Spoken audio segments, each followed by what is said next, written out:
ഇന്നിപ്പോൾ തെരച്ചിൽ നടക്കുന്ന സ്ഥലം, ആ തെരച്ചിൽ നടക്കുന്ന സ്ഥലത്ത് നേവിയുടെയും ആർമിയുടെയും NDRFിൻ്റെയും SDRFിൻ്റെയും സംഘത്തിനു പുറമെ ക്വിക്ക് പേ ലിമിറ്റഡ് എന്ന് പറയുന്ന കമ്പനിയുടെ പ്രതിനിധിയായി റിട്ടയർഡ് മേജർ ജനറൽ ഇന്ദ്രപാലിൻ്റെ നേതൃത്വത്തിലുള്ള drone based advanced intelligent underground object detection system, buried object detection system എന്ന പേരിൽ അറിയപ്പെടുന്ന മെഷീൻ ഉപയോഗിച്ചുകൊണ്ടുള്ള ഒരു സ്കാനിംഗ് ആയിരിക്കും ആദ്യം നടക്കുക.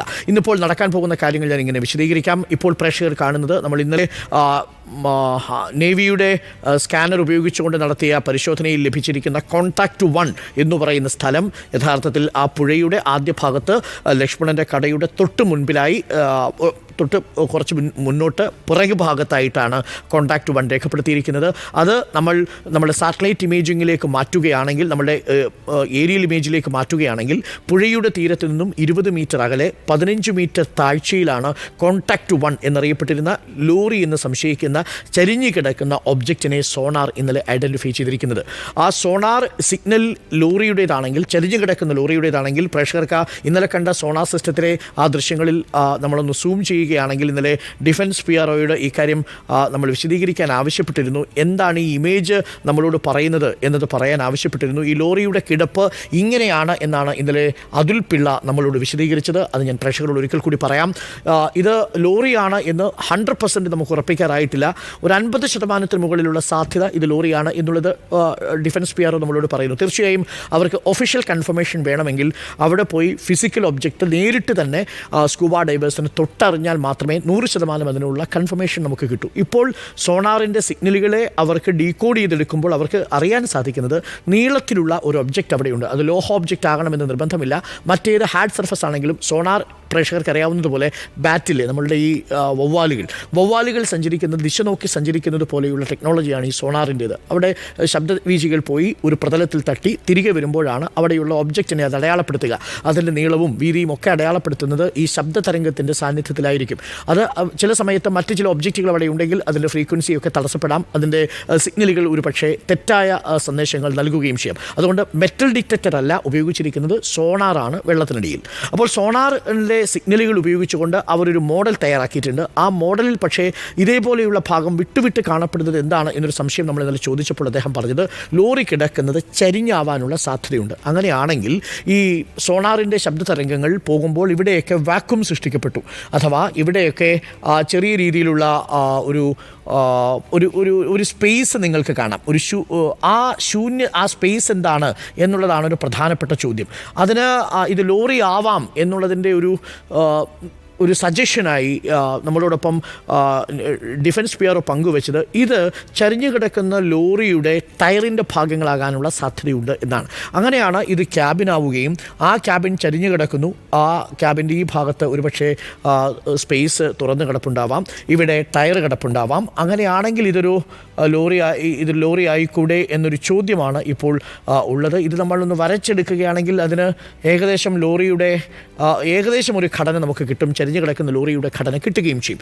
ഇതാണ് ഇന്നലെ ഡിഫൻസ് PRO വ്യക്തമാക്കിയ നേവിയുടെ സോണാർ സിസ്റ്റം കണ്ടെത്തിയിരിക്കുന്ന പുഴയിൽ നിന്ന് ഏകദേശം 20 മീറ്ററോളം അകലെ, പുഴയുടെ താഴെ 15 മീറ്ററോളം താഴത്തിലുള്ള സോണാർ സിസ്റ്റം കണ്ടെത്തിയിരിക്കുന്ന അർജുൻ ഉപയോഗിച്ചു വന്ന ഭാരത് ബെൻസിൻ്റെ ട്രക്കിൻ്റെ ലൊക്കേഷൻ. ആ ലൊക്കേഷനിലാണ് ഇന്നിപ്പോൾ തെരച്ചിൽ നടത്തുക. അത് നമ്മളുടെ റിപ്പോർട്ടറിൻ്റെ ക്യാമറ കണ്ണുകൾ പകർത്തിയ ആ ദൃശ്യങ്ങളിലേക്ക് കൂടി നമുക്കൊന്ന് വന്നാൽ ഏകദേശം അത് എവിടെയാണ് എന്നുള്ളതിൻ്റെ എക്സാക്ട് ലൊക്കേഷൻ പ്രേക്ഷകർക്ക് കിട്ടും. തുടർച്ചയായി അർജുൻ മിഷൻ്റെ ഈ ദൃശ്യങ്ങൾ വീക്ഷിച്ചുകൊണ്ടിരിക്കുന്ന പ്രേക്ഷകരെ സംബന്ധിച്ചിടത്തോളം ഈ രക്ഷാപ്രവർത്തനത്തിൻ്റെ ഭാഗമായി കഴിഞ്ഞു നിങ്ങളും മനസ്സുകൊണ്ട് കൃത്യമായി അപ് ടു ഡേറ്റ് അറിയാം. നിങ്ങളിൽ നിന്ന് ലഭിക്കുന്ന മെസ്സേജുകൾ അതാണ് പറയുന്നത്. ലോറി പാർക്ക് ചെയ്തിരുന്നത് ഈ ചെറിയ ഡിവൈഡറിൻ്റെ അപ്പുറത്തുള്ള ഭാഗത്താണ്. ഒരിക്കൽ കൂടി ഞാനതൊന്ന് രേഖപ്പെടുത്താം. ഡിവൈഡറിൻ്റെ അപ്പുറത്തുള്ള ഭാഗത്താണ് ലോറി പാർക്ക് ചെയ്തിരുന്നത്. ഇവിടെ അതിനുശേഷം ആ ഡിവൈഡർ കഴിഞ്ഞ് ലോറി തള്ളി ഏകദേശം നേർ ഡയറക്ഷനിലാണ് ഇപ്പോൾ കരയിൽ നിന്ന് 20 മീറ്റർ അകലെ 15 മീറ്റർ താഴെ നമ്മുടെ അർജുൻ ബെൻസ് ലോറി ഉള്ളത് എന്നതാണ്. ഇവിടെയുള്ള മണ്ണുകൾ ഏകദേശം ഇപ്പോൾ മാറ്റിക്കഴിഞ്ഞു. ഇത് ഇന്നലെ ഉച്ചയോടുകൂടിയുള്ള ദൃശ്യമാണ്. വൈകുന്നേരത്തേക്കുള്ള ദൃശ്യമാകുമ്പോഴേക്കും ഇവിടെ പൂർണ്ണമായും ചെളി മാറ്റിയിട്ടുണ്ട്. എല്ലാ മണ്ണും എടുത്തു കഴിഞ്ഞു. ഇപ്പോൾ എക്സ്കവേറ്റർ ശ്രമിക്കുന്നത് പ്രേക്ഷകരോട് ഞാൻ അത് വിശദീകരിക്കാം. ഈ മുകൾ ഭാഗത്ത് നിന്ന് ഇവിടെ നിന്ന് എക്സ്കവേറ്റർ പ്രവർത്തിക്കും. എക്സ്കവേറ്ററിന് ഈ റിവർ ബെഡിന് താഴേക്ക് വരണം. ഈ റിവർ ബാങ്കിൻ്റെ താഴെ ചെളി അടിഞ്ഞും കൂടി കിടക്കുന്ന പ്രദേശത്ത് മണ്ണെടുത്തിരിക്കുന്ന ഈ പ്രദേശത്ത് ഒരു റിവർ ബെഡ് ഒരുക്കേണ്ടതുണ്ട്. ആ റിവർ ബെഡ് ഒരുക്കി ഒരു എക്സ്കവേറ്റർ ഇവിടേക്ക് വരും, ഒരു എക്സ്കവേറ്റർ കൂടി എത്തും എന്നാണ് കൃഷ്ണ സെയിൽ അറിയിച്ചിരിക്കുന്നത്. അപ്പോൾ 2 എക്സ്കവേറ്ററുകളിൽ നിന്ന് ഏകദേശം 60 അടി 60 ഫീറ്റ് എന്നാണ് അദ്ദേഹം പറഞ്ഞത്. 60 അടി ദൂരത്തിലുള്ള ബൂമാണ് ഈ മെഷീൻ ഉള്ളത്, ഈ ലോങ് ബൂം എക്സ്കവേറ്ററിനുള്ളത്. ആ ലോങ് ബൂം എക്സ്കവേറ്റർ ഉപയോഗിച്ച് 60 അടി നീളത്തിൽ മണ്ണ് മാന്തിയെടുക്കും. 60 അടി എന്ന് പറയുമ്പോൾ ഏകദേശം ഈ ഭാഗം വരെയുള്ള മണ്ണ് നീക്കാനും ഈ ഒബ്ജക്റ്റുകൾ നീക്കം ചെയ്യാനും കുറേ കഴിയും എന്നാണ് നമ്മൾ മനസ്സിലാക്കുന്നത്. പക്ഷേ ഇനി ഈ ലോറിയിലേക്ക് എത്തണം എന്നുണ്ടെങ്കിൽ ഇവിടെ ഇതിനു ചുറ്റും സ്കൂബ ഡൈവേഴ്സ് ഇന്നലെ പലതവണ അവരുടെ റാഫ്റ്റിംഗ് ബോട്ടിൽ സഞ്ചരിച്ചു, പലതവണ ഇതിൻ്റെ ആഴങ്ങളിലേക്ക് ഊളിയിടാൻ ശ്രമിച്ചു. പക്ഷേ നല്ല ഒഴുക്കാണ്. ഗംഗാവാലി പുഴയിൽ ഒഴുക്ക് മാത്രമല്ല 3 പ്രധാനപ്പെട്ട തടസ്സങ്ങളുണ്ട്. നമ്പർ 1, വലിയ ഒഴുക്ക് ഗംഗാവാലിയിൽ സ്കൂബ ഡൈവേഴ്സിന് പിടിച്ചു നിൽക്കാൻ ആങ്കർ ചെയ്യാൻ പറ്റിയ ഒരു സ്ഥലം കണ്ടെത്താൻ സാധിക്കുന്നില്ല. അത് നമ്പർ 1. നമ്പർ 2, സ്കൂബ ഡൈവേഴ്സിന് മുന്നിലുള്ള ഏറ്റവും പ്രധാനപ്പെട്ട ചലഞ്ച് സീറോ വിസിബിലിറ്റിയാണ്. മഴ പെയ്യുന്നതോടുകൂടി കലങ്ങി മറിഞ്ഞു വരുന്ന ഗംഗാവാലി പുഴയിൽ താഴെ കൂളിയിട്ടാൽ സീറോ വിസിബിലിറ്റിയാണ്. അതുകൊണ്ട് അതും ഒരു പ്രധാനപ്പെട്ട തടസ്സമാണ്. പക്ഷേ സീറോ വിസിബിലിറ്റിയെ മറികടന്ന് നമ്മുടെ നേവി സ്കൂബ ഡൈവേഴ്സ് ധാരാളം പ്രകടനങ്ങൾ നടത്തിയിട്ടുണ്ട്. അവർ പോയി അത്തരം സംവിധാനങ്ങൾ ഉപയോഗിച്ചുകൊണ്ട് തന്നെ സീറോ വിസിബിലിറ്റിയിലും അവർക്ക് രക്ഷാപ്രവർത്തനം നടത്താൻ കഴിയും. മൂന്നാമത്തെ ഒരു പ്രധാനപ്പെട്ട കാര്യം, ഈ ലോറിക്ക് മുകളിൽ 15 അടി താഴ്ചയിൽ 5 മുതൽ 15 മീറ്റർ വരെ താഴ്ചയിലാണ് ലോറി കിടക്കുന്നതെങ്കിൽ അതിന് മുകളിൽ മറ്റേതെങ്കിലും പദാർത്ഥങ്ങളോ മറ്റേതെങ്കിലും മരങ്ങളോ ചില്ലകളോ പാറകളോ ഉണ്ടോ എന്ന കാര്യത്തിൽ നമുക്ക് നിശ്ചയമില്ല. അതുകൊണ്ട് തന്നെ മുകളിൽ ഒരു ലൈഫ് ലൈൻ ഉപയോഗിച്ചുകൊണ്ട് സ്കൂബ ഡൈവേഴ്സ് താഴേക്ക് ഊളിയിടുമ്പോൾ അവരുടെ ജീവൻ തന്നെ അപകടത്തിലാവുന്ന എന്തെങ്കിലും ആ ഭാഗത്തുണ്ടോ എന്നതുകൂടി അറിയേണ്ടതുണ്ട്. പക്ഷേ അതിനെ അവഗണിച്ചുകൊണ്ട് ഇന്നലെ പലതവണ സ്കൂബ ഡൈവേഴ്സ് അവിടേക്ക് ചാടി ഈ ഭാഗത്ത് ലോറി ഉണ്ടോ എന്നുള്ളതിന് ഫിസിക്കൽ പരിശോധന നടത്താനുള്ള ശ്രമം നടത്തി. ഇനി ലോറി ഉണ്ടെങ്കിൽ തന്നെ ലോറിയുടെ ക്യാബിനിലെ കണ്ണാടികൾ പൊട്ടിയിട്ടുണ്ടെങ്കിൽ അതിനുള്ളിൽ അർജുൻ ഉണ്ടാകുമോ? ശക്തമായ ഒഴുക്കിൽ അർജുൻ ആ ക്യാബിനിൽ നിന്ന് പുറത്തേക്ക് പോയിട്ടുണ്ടാകുമോ? ഇങ്ങനെയുള്ള ചോദ്യങ്ങൾ ഇതിന് നമ്മുടെ മുന്നിലുണ്ട്. നമ്മളെല്ലാവരും പ്രതീക്ഷിക്കുന്നത് ആ ക്യാബിനിൽ ഒന്ന് കുടുങ്ങിയ അവസ്ഥയിലാണെങ്കിലും അർജുനെ കാണാൻ സാധിക്കും എന്ന് തന്നെയാണ്. പക്ഷേ അതിന് സ്കൂബ ഡൈവേഴ്സിന് സീറോ വിസിബിലിറ്റിയുള്ള ഈ ഭാഗത്ത്, ഒഴുക്ക് കൂടുതലുള്ള ഈ പുഴയിലെ കരയിൽ 20 മീറ്റർ അകലെയുള്ള ഈ ഭാഗത്തിറങ്ങി 5 മുതൽ 15 മീറ്ററോളം താഴെ പോയി മുങ്ങാങ്കുഴി ഇട്ടതിന് ശേഷം ഇതിൻ്റെ ക്യാബിൻ കണ്ടെത്തണം. ആ ക്യാബിനിലുള്ള വാതിൽ തുറക്കണം.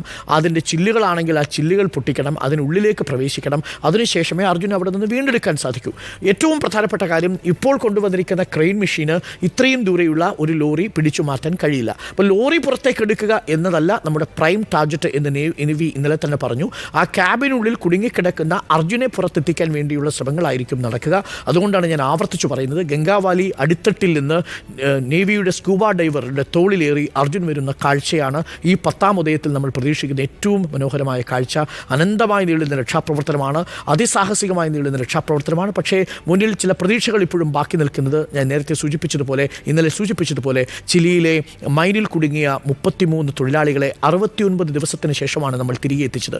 തായ്വാനിലെ ഗുഹയിൽ കുടുങ്ങിയ 12ഓളം ഫുട്ബോൾ കളിക്കാരായ കുട്ടികളെ 18 ദിവസത്തിനാണ് ശേഷമാണ് നമുക്ക് തിരിച്ചെത്തിക്കാൻ സാധിച്ചത്. അതുകൊണ്ട് ഗംഗാവാലിയുടെ അടിത്തട്ടിൽ കിടക്കുന്ന അർജുൻ കുടുങ്ങിക്കിടപ്പുണ്ടെങ്കിൽ നമുക്ക് തിരികെ എത്തിക്കാൻ, ജീവിതത്തിലേക്ക് എന്നല്ല ആ കുടുംബത്തിലേക്ക് അർജുൻ്റെ സാന്നിധ്യം നമുക്ക് എത്തിക്കാൻ സാധിക്കുമെന്നാണ് മനസ്സിലാക്കുന്നത്. അതിനുവേണ്ടിയുള്ള തിരച്ചിലിലാണ് ഇപ്പോൾ സ്കൂബ ഡൈവേഴ്സ് ഉള്ളത്.